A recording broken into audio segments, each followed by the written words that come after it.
Hi guys, welcome back to our வச்சுலச்சு vibes. இன்றைக்கி நம்ம பார்க்க போகிறது 6 மந்த் பேபிக்கான சாலிட் வீடியோ தான். ஒரு சாலிட் ப்ரிப்ரேஷன் தான். ஃபர்ஸ்ட் நான் வந்து இன்றைக்கி கேரட் பியூரி பண்ணுறேன். பேபிக்கு வந்து நைஃபு பீலர்ஸ் எல்லாமே செப்பரேட்டாக யூஸ் பண்ணுங்கள். நல்லா ஸ்டெரிலைஸ் பண்ணி வாஷ் பண்ணி யூஸ் பண்ணுங்கள். ஏன்னா உங்களுக்கு ஈஸியாக இன்ஃபெக்ஷன்ஸ் அட்டாக் ஆகும். ஸோ நம்ம க்ளென்லினஸ் வந்து ரொம்ப இம்பார்ட்டன்ட். நான் இப்போ வந்து ஒரு கேரட் எடுத்து ஸ்மால் கேரட்டாக எடுத்து பீல் பண்ணி நல்லா வாஷ் பண்ணிக்கிறேன். ஹாட் வாட்டரில் நல்லா வாஷ் பண்ணிக்கிறேன். அகைன் வந்து குட்டி குட்டி பீசஸாக கட் பண்ணிவிட்டு திரும்ப வந்து ஹாட் வாட்டரில் வாஷ் பண்ணி எடுத்திருக்கேன். இப்போ வந்து அதை ஒரு சின்ன பவுலில் வந்து அந்த கட் பண்ணதை எடுத்து நம்ம வந்து ஸ்டீமரில் வச்சு வேக வைக்கிறோம். எதுக்கு நம்ம பவுல் யூஸ் பண்ணுறோம் அப்படின்னா, நம்ம ஸ்டீம் ஆகிற வாட்டரும் அதில் வந்து கலெக்ட் ஆகும். ஸோ வந்து அதை வந்து நம்ம மிக்சியில் வந்து அரைக்கும் போது யூஸ் பண்ணிக்கலாம் அப்படின்றதுக்காக நான் பவுல் யூஸ் பண்ணிக்கிறேன்.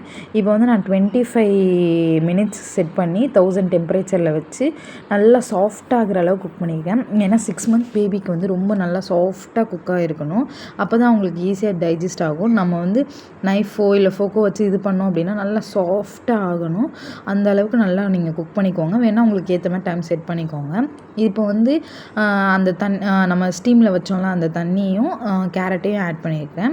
அதோட வந்து பிரெஸ்ட் மில்க் இல்லைன்னா ஃபார்முலா மில்க், நீங்கள் உங்கள் பேபிக்கு எந்த மில்க் கொடுக்குறீங்களோ அதை ஆட் பண்ணி நல்லா பிளெண்ட் பண்ணிக்கோங்க. மிக்சியில் நல்ல லிக்விட் ஃபார்முக்கு வந்து பிளெண்ட் பண்ணி எடுத்துக்கோங்க.